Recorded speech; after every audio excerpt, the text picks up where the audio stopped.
কৃষ্ণ চৈতন্য প্রভু নিত্যানন্দ শ্রী অদ্বৈত গদাধর শ্রীবাসাদি গৌর ভক্ত বৃন্দ হরে কৃষ্ণ কৃষ্ণ কৃষ্ণ হরে হরে হরে রাম রাম রাম হরে হরে। জয় মা জয় মা জয় মা। উপস্থিত সকল ভক্ত এবং ভক্তিমতী মায়েদের রাতুল চরণে অধমের শতকোটি প্রণাম। পথপ্রদর্শক কর্তা বললেন, করে কৃপা পেতে হয়, না করে যে পেতে চায় দুঃখ তার পিছে ধায়। অর্থাৎ যাতে তাদের ঐকান্তিক প্রচেষ্টায় এই সাপ্তাহিক হরিবাসর অনুষ্ঠিত হয়, তারা পরম সাধক সাধিকা। আর যে সকল ভক্ত ভক্তিমতী মায়েরা এই হরিবাসরে ভাগবত শ্রবণ করতে আমাদের প্রাণ গোবিন্দের পদতলে প্রণাম জানাতে আসেন, আমরা পরম পরম ভক্ত এবং আমাদের পরম পাওয়া যে রাধা মাধবের অপর মহিমায় অনেকগুলি পরিবার থেকে একত্রিত হয়ে আমরা এই ডুমরিয়া মঠ ও মশানে কালীবাড়িতে আমাদের জীবনের শেষ ঠিকানায় সন্নিকটে উপনীত হয়ে আমরা ভাগবত আস্বাদন করতে পারছি। এটা আমাদের পরম পরম পাওয়া। ভাগবত বতে ভক্তি, বতে জ্ঞান, বতে বৈরাগ্য, ততে তপস্যা। এই অধমের মধ্যে চারটির একটাও নাই। এ সকল গুণে গুণান্বিত ছিলেন তিনি ছিলেন আমাদের পরম দয়াল শ্রী ভগবান শ্রীকৃষ্ণ। তাই ভগবান শ্রীকৃষ্ণ সর্বপ্রথমে ভাগবত শুনিয়েছিলেন ব্রহ্মাকে। ব্রহ্মা ভাগবত শুনিয়েছিলেন নারদ মুনিকে। নারদ মুনি ভাগবত শুনিয়েছিলেন ব্যাসদেব মুনিকে। ব্যাসদেব মুনির সুমধুর কণ্ঠে ভাগবত শ্রবণ করেছিলেন শ্রী শ্রী সুখদেব গোস্বামী। তাই তো 16টি বৎসর মাতৃগর্ভে বসে ভাগবত শ্রবণ করেছিলেন শ্রী শ্রী সুখদেব গোস্বামী। তাই 16 বছর যখন অতিবাহিত হতে যাচ্ছিল, কে আসো এই মাতৃজঠরে, ওখান থেকে তুমি এখানে আসো। তুমি যদি না আসো, তোমার জন্য তোমার মা আর কত কষ্ট করবে, তুমি আসো। না বাবা, আমি আসবো না। কেন তুমি আসবে না? আমি আসতে পারি বাবা, যদি তুমি আমার কথা রাখো তাহলে আমি আসতে পারি। তা বেশ বাবা ভাবছে, আগে মায়ের কষ্ট তো লাঘব হোক, তারপরে তা একটা হবে। কে আসো বাবা, তুমি আসো। তা বেশ বাবা, আমি আসতে পারি, কিন্তু আমাকে পিছনে ডাকা যাবে না। আমি যখনই মাতৃজঠর থেকে নামবো, আমি সামনের দিকে ধেয়ে চলবো। আমাকে কিন্তু বাবা তুমি পিছনে ডাকতে পারবে না। বেশ, মাতৃজঠর থেকে নামলো, নেমেই সামনের দিকে ধেয়ে চলছেন। ব্যাসদেব মুনি পিছন দিয়ে যাচ্ছেন। দাঁড়াও, কে যাও, দাঁড়াও একটি, ওই বদনখানি আমি দেখি। 16 বছরের যুবক মাতৃজঠরে জটাধারী সাধু হয়ে গেছে, মাথায় চুলের জটা ধেয়ে চলেছেন সামনের দিকে। শত শত মায়ের মধ্য দিয়ে যখন যাচ্ছেন, মায়েরা শত স্ফূর্ত ভাবে সম্বোধন করছেন শ্রী শ্রী সুখদেব গোস্বামীকে। যখন ব্যাসদেব মুনি যাচ্ছেন, সবাই ইতস্ত বোধ করছেন, লজ্জা সংবরণ করছে। ও মারা, আমার ওই 16 বছরের যুবক গেল, তাকে দেখে লজ্জা সংবরণ করলে না, আর আমি এই বৃদ্ধ মানুষ, আমাকে দেখে লজ্জা সংবরণ করছো কেন? ও বাবা, ওই 16 বছরের বালকের মধ্যে কোনো কামের লেশ নাই, কিন্তু আপনার মতো কামের লেশ আছে। তাই কাম, ক্রোধ, লোভ, মোহ, মাৎসর্য, এই যে ষড়ঋতুতে আমরা যে তৈরি, আমাদের প্রত্যেকের মধ্যে এগুলো বিরাজিত। তাই এই কাম, ক্রোধ, লোভ, মোহ, মাৎসর্য এ থেকে যদি আমরা দূরে থাকতে পারি, তাহলে আমাদের এই দুর্লভ মানব জন্ম সার্থক হবে। আমরা এই দুর্লভ মানব জন্মে ভাবছি যে আমরা কত সুন্দর মানুষ, আমাদের কোনো অভাব নাই, আমাদের কত কিছু আছে, আমরা না চাইতে অনেক কিছু পাচ্ছি, কত সুন্দর আমি। আমাদের মনের ভিতরে অনেকের অনেক প্রকারের অহংকার। যেমন দেখেন, আমাদের প্রতিনিয়ত কি করতে হবে, আমরা দুর্লভ মানব জন্ম, মানে সৃষ্টির শুরু থেকে আজ পর্যন্ত যত মানুষের সৃষ্টি, সর্বশ্রেষ্ঠ সময় আমরা, সর্বশ্রেষ্ঠ মানুষ আমরা। আমাদের পাশের বাবারা একজনের সঙ্গে দেখা হলে আসসালামু আলাইকুম বলে 90 নাকি সব অর্জন করে, ওয়ালাইকুম আসসালাম বলে 10 নাকি সব অর্জন করে। আর আমরা সনাতন ধর্মের মারা বাবারা একজনের পাল্টে চলে যাই, ঠিক পাই না যে আমরা কে কি বলছি, আমরা কি সনাতন ধর্মের লোক না আমরা অন্য ধর্মের লোক। তো তো আজকে আমরা বলি না, আজকে যারা আমরা বড় সাধু হয়ে যাই, আমরা যারা আজ আগের শ্রেণীতে ভাবি দেখি আমি রবিন আমাকে দেখে উনি সংবর্ধনা করেন কিনা। এই যে অহংকার, এমনি অহংকার ছিল একজন ব্যক্তির, তিনি ছিলেন দিগ্বিজয়ী পণ্ডিত। দিগ্বিজয়ী পণ্ডিত মনে করতেন যে আমার মতো জানে অলি মনে হয় বিশ্ব ভ্রমণ দেওয়ার কেউ নাই। তাই উনি বলতেন, আছেন কেউ আমার সাথে যুক্তি তর্ক করে আমাকে হারাবেন? এমনটি বলতে বলতে একদিন বৃন্দাবনে গিয়ে হাজির হয়েছেন। বৃন্দাবনে যখন হাজির হয়েছেন, সামনে বেঁধে গেছেন রূপ গোস্বামী। রূপ গোস্বামীর সামনেই বলছে যে আছেন এই বৃন্দাবনে কেউ? সনাতন গোস্বামীর ভাই রূপ গোস্বামী, রূপ গোস্বামীর ভাই অনুপম গোস্বামী, তো আছেন কেউ বৃন্দাবনে যে আমাকে হারাবেন কোনো কিছু বলে? তখন রূপ গোস্বামী ভাবছে অধম বলে কি, তা না বাবা, আমরা তোমার সঙ্গে কেউ যুক্তি তর্ক করতে চাই না, তোমাকে আমরা হারাবো এটা আমরা আশা করি না। তা বেশ, যদি আমাকে হারাতে না, আমার সঙ্গে যুক্তি তর্ক না করতে চাও, তাহলে এই কাগজে একটা সই করে দাও, এই খাতায় একটা সই করে দাও। সই করতে যাবে এমন সময় দৌড়ে এসেছেন শ্রী শ্রী জীব গোস্বামীর কিছু খেলার সাথী। দৌড়ে এসে বলছে, হে বাবা, আপনি কি করছেন? আপনার সঙ্গে যুক্তি তর্ক কিছু হলো না, অথচ আপনি সই করে দিচ্ছেন। দাঁড়ান, আমাদের জীব গেছে ওদিকে, একটু আসুক, তারপরেই উনি সই করবেন। বলতে বলতে জীব গোস্বামী চলে আসছে। যখন সামনে আসছে, কিছু খেতে খেতে আসছে, তখন বলছে যে আমাদের জীব গোস্বামী আসছে, বেশ ও আসুক। যখন সামনে এসেছে, তখন দিগ্বিজয়ী পণ্ডিত বলছে, হে বাবু, সন্ধ্যা আগত, তুমি ঠাকুর ঘরে যাবে, তুমি কিছু খেতে খেতে আসছো, তাহলে কি করে ঠাকুর ঘরে যাবে? হে বাবা, সম্প্রতি আমার মায়েরূপ ভাজ্জার মৃত্যু ঘটেছে, তাতে হয়েছে আমার অসুখ। সম্প্রতি আমার এক ভক্তি কন্যার জন্ম হয়েছে, তাতে হয়েছে আমার ভুল অসুখ। বলুন তো, এই দুই অসুখ নিয়ে আমি মন্দিরে প্রবেশ করি কিভাবে? যখন এই কথা শুনলো, তখন দিগ্বিজয়ী পণ্ডিতের মুখ বন্ধ হয়ে গেল। কোনো প্রত্যুত্তর করতে পারলেন না যে এইটুকু বালক বলে কি, আমি তো এর কাছে কিছুই না, ফিরে চলে গেল। এমনি একদিন ভীম, শক্তিশালী ভীম, তার মাকে বলছে, ও মা, আমি তো মনে হয় ব্রহ্মাণ্ডের সব থেকে বেশি শক্তিশালী, আমাকে কেউ হারাতে পারবে না। আমার বিশ্বাস আমার শক্তি সমান কোনো কেউ নাই, কিছু নাই। বাবা আছে, তুমি সহ্য করো, তুমি দেখতে চাও তোমার থেকে শক্তিশালী কেউ আছে কিনা? হ্যাঁ মা, আমি দেখতে চাই। তো বেশ, একদিন মা নিয়ে চলেছেন এই এমনি শীতের রাতে, এর থেকে প্রচুর শীত, বাতাস বইছে, মৃদু মন্দ বাতাস বইছে, তাতে শীত বেশি লাগে। সেই শীতে এক বিলের ভিতর দিয়ে মা ভীমকে নিয়ে যাচ্ছেন। নিয়ে একটা বিলের ভিতরে একটা ছোট কুঠিরের ভিতরে মা বলছে, ও ভীম, আমার কষ্ট হয়ে যাচ্ছে, আমি একটু বসে নি। মাটা ওই ঘরের ভিতরে বসেছে, ভীম বাইরে দাঁড়িয়ে আছে, ঠান্ডায় থরথর করে কাঁপছে। অধিক রাত হতে চলেছে। ও মা, চলো ওঠো, তাকে দেখাবো না? আমি তো এই শীতে আর সহ্য করতে পারছি না, প্রচুর শীত, মা, এত শীতে আমি কি করে দাঁড়াবো? ও বাবা, আর একটু অপেক্ষা করো। করতে করতে অধিক রাত যখন হয়েছে, ভীম শক্ত হয়ে আসছে শীতে, তখন বলছে, মা, আমি আর পারছি না। তা কেন বাবা? তুমি যে বলেছিলে যে তোমার থেকে শক্তিশালী আর কেউ নাই, তো তুমি এই শীতের সঙ্গে তো পারছো না।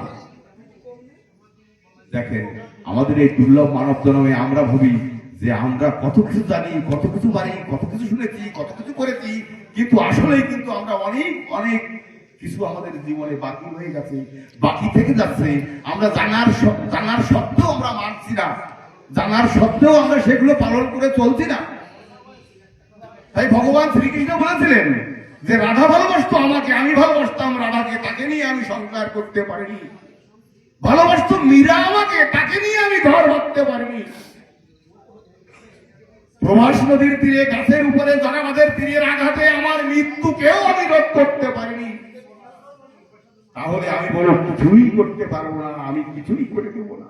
যার কর্ম সেই করে নাও, তাই বলেছে পথ প্রদর্শক কর্তা, করো হও পাও, কর্ম সঠিক করো, পাওয়ার যোগ্য হও, তবেই তার কাছে চাও, তবেই পাও। আমরা করবো না। ছোটবেলায় পড়েছিলাম, সকালে উঠিয়ে আমি মনে মনে বলি, সারাদিন আমি যেন ভালো হয়ে চলি, আদেশ করেন যাহা মোর গুরুজনে, আমি যেন সেই কাজ করি ভালো মনে। এই জগৎ সংসারে, এই বিশ্ব ব্রহ্মাণ্ডে প্রত্যেকের শ্রেষ্ঠ গুরু তার পিতামাতা। পিতামাতার উপরে কোনো গুরু নাই। সেই পিতামাতাকে আমরা ভালোবাসিনি। আমি আমার পিতামাতাকে ভালোবাসছি না, সেবা করছি না, পূজা করছি না। আমার সন্তান আমাকে ভালোবাসবে, আমার সেবা করবে, আমার পূজা করবে, এটা আশা করলে চলবে না। তাই নিজে কর্ম করতে হবে। ঠাকুর ঘরে আমাকে যেতে হবে। আমার সন্তানকে না বলি, এ বাবা সন্তান গেছে ঠাকুর ঘরে যাও, আমি যাই, দেখবেন আমার সন্তান পাঁচ যাবেই যাবে। তাই আমাকে কর্ম করে তাকে শিখাতে হবে, না আমি বললেই শিখবে না। এমনি একটা লোক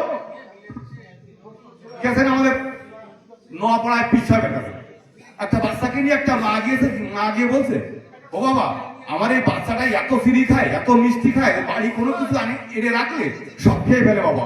তা আমার এই বাচ্চাটাকে তুমি বাবা একটু ফু দিয়ে ভালো করে দাও, যাতে এত মিষ্টি না খায়। তা বলছে ঠিক আছে মা, তুমি আজকে দিয়ে দাও, পরে শুক্রবার আবার এসো। বেশ এসেছে, বলছে বাবা আজকে এসেছি। তো মা তুমি আজকে আবার চলে যাও, এরপরে শুক্রবার এসো। বেশ আবার এসেছে, আসলে বললো কি মা তুমি আজকে একটু চলে যাও, এর পরের বার আসো। তাই একটু হাত বুলেতে চলে গেল। পরের বার মা আসলো, 3-4 বার পরের বার নিয়ে আসলো। তখন ওই বাচ্চাটির মাথা হাত বুলিয়ে বলছে কি যাও মা, যাও মা, তোমার সন্তান আজকে থেকে আর মিষ্টি খাবে না। বলো এই কথাটুকু বলতে বাবা আমাকে 4 দিন আসতে হলো। এই কথাটা সেদিন বলে দিলেই হয়ে যেত। তো মা কেন বললি জানো? কারণ আমারও সিঁড়ির খুব লোভ, আমিও মিষ্টি খাই। তা আমি নিজেকে আমি না সংশোধন করে, আমি নিজে চিনি খেতে মিষ্টি বন্ধ না করে আমি ওকে কেন নিষেধ করবো যে তুই বাবা চিনি খাইস না?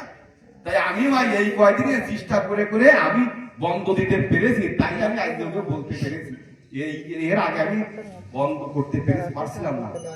আমরা যদি আমরা পালন না করে চলি, আমাদের সন্তান পালন করে চলবে, এটা কখনো আশা করলে চলবে না। প্রত্যেকে দেখেন আজকে আমরা এই কলিযুগে যুগে মধুর নাম আর প্রেম নিয়ে আসলেন মহাপ্রভু আমাদের জন্য। তাই মহাপ্রভু আমাদের জন্য যখন আসলেন তখন কি বললেন? ত্রিনাদপি শুনিছেন তরুরূপী সহিষ্ণু না, অমানিন মানবে না, কীর্তনিয়া সধাই। প্রত্যেকে তৃণের মতো হও, বৃক্ষের মতো সহিষ্ণু হও। সমাজে যার মান নেই তাকে মান দাও। নিজে নিজে একা একা তাকে স্মরণ করে চলো, তোমার জয় অবশ্যই সম্ভব। পারঘাটায় তুমি দাঁড়িয়ে থাকবে না। কিন্তু আমরা তা করি। আমরা এই হাতে কাম করতে হবে, মুখে নাম করতে হবে। আমরা কর্মের মাঝে আমরা বলবো হরে কৃষ্ণ হরে কৃষ্ণ, কৃষ্ণ কৃষ্ণ হরে হরে, হরে রাম রাম রাম হরে হরে। একমাত্র বিনা টাকায় তার কৃপা ছাড়া এই জগৎ সংসারে কোনো কিছু পাওয়া যায় আমার বিশ্বাস হয় না। তার কৃপা পেতে কোনো টাকা লাগে না, শুধু নিজে একটু ভালো হলেই চলে। তাই একদিন বিশ্বামিত্র মুনি এবং বৈশিষ্ট্য মুনি এমনি পারিষদ বর্গ নিয়ে বসে আছেন। বিশ্বামিত্র মুনি বলছেন বৈশিষ্ট্য মুনিকে, হে মুনি বলুন তো, এই যে দুর্লভ মানব জন্ম পেয়েছে যে মানুষগুলো, এই মানুষগুলো কি করলে এদের সব থেকে বেশি মঙ্গল এবং সফলতা অর্জন করতে পারবে? তখন বৈশিষ্ট্য মুনি বললেন, যদি ধ্যান তপস্যা করে, যাগযজ্ঞ করে, তাহলে বেশি মঙ্গল এবং সফলতা অর্জন করতে পারবে। না মণিবর, আপনার কথা হলো না। কি হবে মণিবর?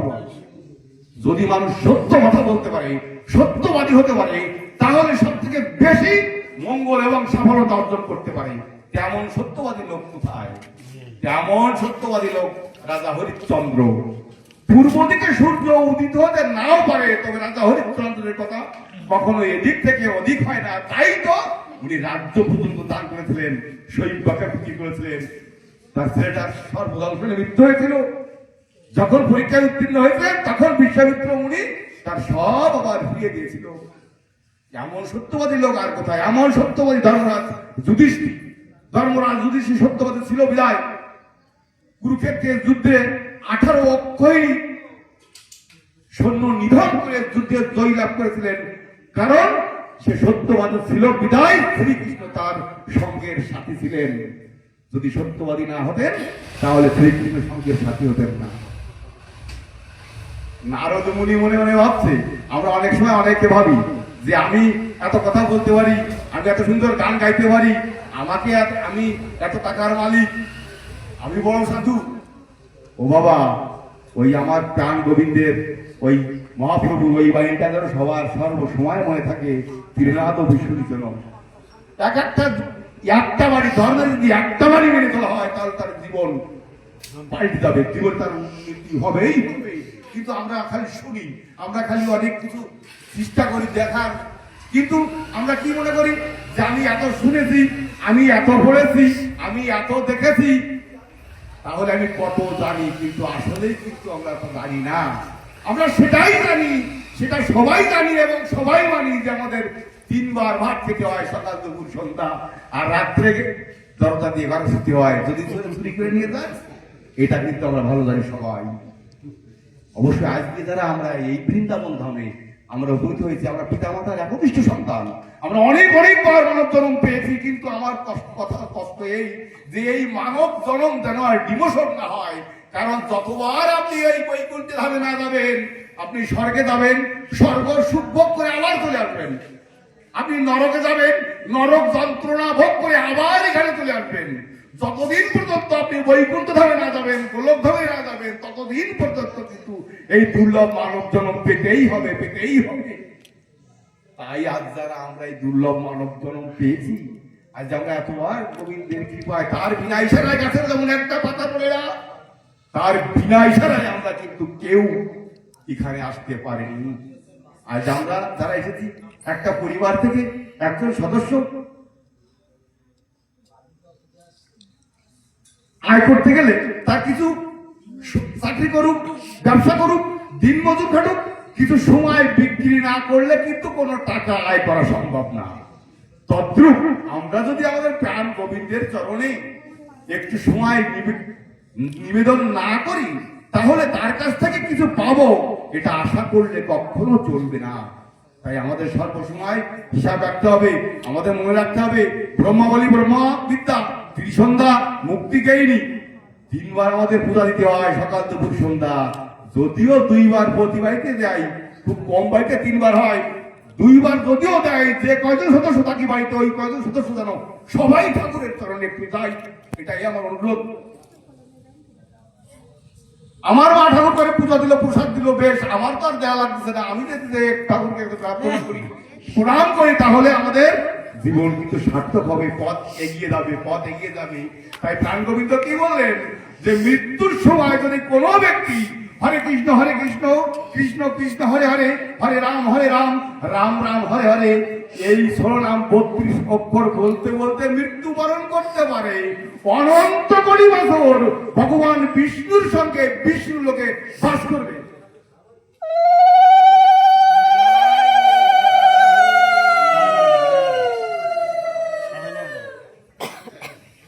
সাধু সঙ্গে কখনো দিলে 3 বার উলুধ্বনি দিবেন। বাবারা অনেক সময় দেখেছি যে কেউ হাত তোলে না বাবা, কেউ তারা কেউ উলু দেয় না। এই কাজটা করবেন না, কারণ উলু দিলে, জয়ের ধ্বনি দিলে অনেক লাভ হয়। এই সাধু সঙ্গে যদি একবার জয়ের ধ্বনি, একবার উলু ধ্বনি দেওয়া হয়, 10 বছর মানে 12 বছর একাদশী থাকলে যে ফল লাভ করা যায়, একবার জয়ের ধ্বনি, একবার উলু ধ্বনি দিলে সেই ফল লাভ করা যায়।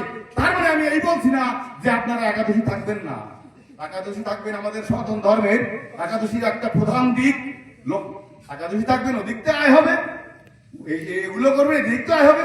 আমার 4টে ছেলে 4 দিকতে আয় করে দেয়, কত সুন্দর। 4টে ছেলে 3টে আয় করে দেয় না, একটা দেয়, সুন্দর কম। তদ্রূপ সর্বসময় আমাদের চলার পথে চেষ্টা করতে হবে আয় করা। খালি যে অর্থই আয় করতে হবে তা নয়, অর্থ আয় করতে গেলেই ওই যে তখন এই বিশ্বের সর্বশ্রেষ্ঠ ক্ষমতাধর যে ব্যক্তি ছিলেন, তিনি হচ্ছে আলেকজান্ডার। তাই আলেকজান্ডার বলেছিলেন, হে পারিষদ বর্গ, আমি যখন মৃত্যুবরণ করব, তখন আমাকে যেন ওই ডাক্তাররা বয়ে নিয়ে যায়, আর কেউ যেন আমাকে না হয়। আমাকে যখন নিয়ে যাবে, তখন আমার হাত দুটি এইভাবে বের করে দেবে, মানুষ যাতে দেখে যে আমার খালি হাতে এসেছিলাম, খালি হাতে চলে যাচ্ছি, আর আমার যে স্বর্ণ অলংকার যা আছে সেগুলো ছিটাতে নিয়ে যাবে। ডাক্তার মানে কোন ডাক্তার বৈদ্য পারবে না, যখন দাগ আসবে তখন তাকে বাঁচাতে। তাই আমাদের এই দুর্লভ মানব জন্মে আমাদের সব থেকে নিকটে, সব থেকে আপন, সব থেকে কাছে তিনি আছে মৃত্যু। মৃত্যু যত কাছে নিকটে, অপর নিকটে কাছে আপন আর কেউ নাই। এই দুর্লভ মানব জন্মের দুটি কথা অতীব সত্য, একটা জন্ম একটা মৃত্যু। জন্ম আমার হয়েছে সত্য, মৃত্যু অবধারিত, সেটার সঙ্গে নিয়েই আমরা চলছি। যখন ডাক দেবে প্রাণ গোবিন্দ, সুতো ধরে ওই শেষ ঠিকানায় চলে যাব। শেষ ঠিকানায় যখন যাব, প্রাণের মাঝি বলবে, ও রবিন, তোমার কাছে 16 আনা আছে? না বাবা, আমার কাছে 15 আনা আছে। মাঝি কি আমাকে পার করবে? যত ঝড় আসুক, তুফান আসুক, যা আসুক, আমাকে সহ্য করতে হবে ওই 1 আনার জন্য। প্রাণ গোবিন্দকে যদি বলি, হে গোবিন্দ একটু সময় দিন, আমি ওই ডুমুরিয়ায় মঠে সকল পিতা মাতাদের পায়ের ধুলি জল ধুয়ে খেয়ে আমি 1 আনা আয় করে নিয়ে আসি, আমি বৃন্দাবনে যেয়ে 1 আনা আয় করে নিয়ে আসি, আমি রাকান্দি ধামে যেয়ে 1 আনা আয় করে নিয়ে আসি, প্রাণ গোবিন্দ আর সময় দেবে না। তাই ছোটবেলায় বলেছিলাম, যে জন দিবসে মনের হরসে চালাই মোমের বাতি, আসুক গৃহে তার দেখিব না আর নিশীথে প্রদীপ বাতি। যে ব্যক্তি দিনের বেলায় অপ্রয়োজনে আলোর অপচয় করে, তার জীবনে এমন একটি সময় আসবে, রাতের অন্ধকারে একটু ভাত খাবে আলো জ্বালিয়ে, সে সামর্থ্য তার থাকবে না। এই দুর্লভ মানব জন্মে আমরা তখন মাতৃজঠর থেকে নেমেছিলাম, পথ প্রদর্শক কথা বিশ্বের বিশ্বকবি রবি ঠাকুর বলেছিলেন, প্রথম যেদিন এসেছিলাম ভবে, তুমি শুধু কেঁদেছিলে হেসেছিল সবে, এমন জীবন করিতে হইবে গঠন, মরণে হাসিবে তুমি কাঁদিবে ভুবন। পথ প্রদর্শক গায়ক আরো গান গাইলেন, লাভ করিতে আসলাম বাবা, চালান 16 আনা, সীসার দামে হীরা বেচে হয়ে গেছি বিনা। অর্থাৎ এই মূল্যবান সময় পেয়ে, মূল্যবান চেহারা পেয়ে, মূল্যবান শক্তিশালী হয়ে আমরা বিভিন্ন সময় অকাজে সময় নষ্ট করছি। চার স্টলে, কাছের আড্ডায়, কিরামনের আড্ডায়, বাজে লোকের সঙ্গে এই যে সময় আমরা ব্যয় করতেছি বাবা, এই সময় কিন্তু পাওয়া যাবে না। তাই আমার পাশে বাবারা বলেন, কদমে কদমে নেকি অর্জন করতে হয়, মানে প্রত্যেকটা পা ফেলাবো, প্রত্যেকটা পায় আমার পূর্ণতা যেন অর্জন হয়। ওই নেকি মানে পূর্ণতা, আর সেটি অর্জন করা কি আমাদের দ্বারা অসম্ভব? কারণ আমরা কি অশিক্ষিত? আমরা কি পেটে খিদা? আমাদের কি ঘুম নেই? আমরা কি বলো পিতা মাতার কাছ থেকে আসিনি? তাই যদি এসে থাকি, তাহলে কেন আমাদের এগুলো থেকে আমরা দূরে থাকবো? কেন এক মাকে দেখা হলে হরে কৃষ্ণ, জয় রাধে, জয় নিতাই, জয় গৌর হরি, যে যে মন্ত্রে থাকেন না কেন, সেই মন্ত্রে সম্বোধন করবে। মনে করেন আজকে আমরা এখান থেকে কেউ না কেউ চলে গেছে, আছে মনে করেন কক্সবাজারের কোন একটা জায়গায়, কোন একটা জায়গায় যে আমাদের এই সমস্ত এই ধর্মের কোন লোককে কাউকে দেখছি না, সব মনে হচ্ছে আমাদের কেউ না, আমাদের ধর্মের কেউ না। একটা মার হাতে যদি একটা শাখা ভরা থাকে, একটা মার হাতে যদি সিঁদুর থাকে, দেখে মনটা কেমন লাগবে? যে আমার কেউ না কেউ এখানে আসলে কত ভালো লাগবে। একটা বাবা যদি এসে আমাকে বলে জয় রাধে, হরে কৃষ্ণ বলে, আমার লোক কেউ না কেউ আছে। আর যদি কেউ কোনো ই না থাকে, তখন কেমন লাগে? যাই হোক, আমরা দুর্লভ মানব জন্ম পেয়েছি, আর আমাদের এত সৌভাগ্য যে আমাদের পরম দয়াল বলেছিলেন, যথা যথাই ধর্মস্য জ্ঞানীর ভবতি ভারত, অদ্ভুত অধর্মস্য তদা তরং ধীর জন্মহম পরিত্রাণায় সাধনাং বিনাশায় দুষ্কৃতম ধর্ম সমস্ত তাই সম্ভব। আমি যুগে যুগে কখন কিভাবে যাব, কোথায় যাব, তাও উনি বলেননি। তাই আমাদের মাঝে প্রায়ের মানুষ এসেছিলেন এই নির্মল বৈরাগী বাবু। যদি উনি না আসতেন, এই মন্দিরটি তৈরি করে না দেন, তাহলে আজকে হয়তো আমরা এমন সুন্দরতম এই সাধু সঙ্গে, এই আমাদের জীবনের কল্যাণময় এই অনুষ্ঠানে আমরা আসতে পারতাম না। তাই সর্বোপরি আমি যে কথাটা বারবার বলি, যে মাতৃজঠর থেকে নেমেছিলাম, তখন আমার মা বাবা ভাই বোন কেউ আমার ধরেছিল না। কে ধরেছিল? দাইমা, নার্স, নইলে ডাক্তার। ধীরে ধীরে যখন বড় হয়েছিলাম, পাড়া প্রতিবেশী বলেছিল, রবিন পুকুর ঘাটে যেও না, জলে পড়বা, রবিন রাস্তায় উঠো না, গাড়ি চলে যাওয়া। বড় হয়ে যখন লেখাপড়া শিখেছিলাম, অন্য কোনো না কোনো মানুষ, মাস্টার আমাকে লেখাপড়া শিখিয়েছিল। যখন আয় করেছিলাম, চাকরি করলে সরকার টাকা দিয়েছিল, দিন মজুর ব্যবসা করলে কোনো মহাজন টাকা দিয়েছিল, দিন মজুর খাটলে কোনো মালিক টাকা দিয়েছিল। তাই অন্যের কাছ থেকে টাকা নিয়ে আমার সংসার চালিয়েছিলাম। যখন শেষ চিতায় নিয়েছিল, শেষ স্নানটাও আমাকে অন্য কেউ করিয়েছিল। যখন দাফন করাবে, চিতার উপর রাখবে, নিজের সন্তান থাকলে একটু ছুঁয়ে দেবে, নচেত অন্য কেউ আমাকে দাফন করাবে। তাই অন্যের যে ভালো চায় না, তার কিন্তু কখনো নিজের ভালো হয় না। তাই আমরা যদি সবাই মিলে বলি, হে প্রাণ গোবিন্দ, হে দয়াল, এই পরম আমাদের আমাদের প্রিয় মানুষ নির্মল কান্তি বৈরাগী মহাশয় যেন ভালো থাকে, আমাদেরই মাঝ থেকে চলে গেছেন। এই যে আজকে দীপু দাস, ওর আত্মা যেন ভালো থাকে। আজকে এসেছে বাংলাদেশের প্রাণের একটা মানুষ তারেক রহমান, ও যেন দীর্ঘজীবী হয়ে এই বাংলাদেশকে সুন্দরভাবে সবাইকে নিয়ে সুন্দরভাবে আমরা সুন্দরভাবে বাস করতে পারি, সবাইকে নিয়ে যেন সে অনেকদিন বেঁচে থেকে বাংলাদেশের মানুষের সেবা করতে পারে। রাধা কৃষ্ণ প্রেমানন্দে হরি বল।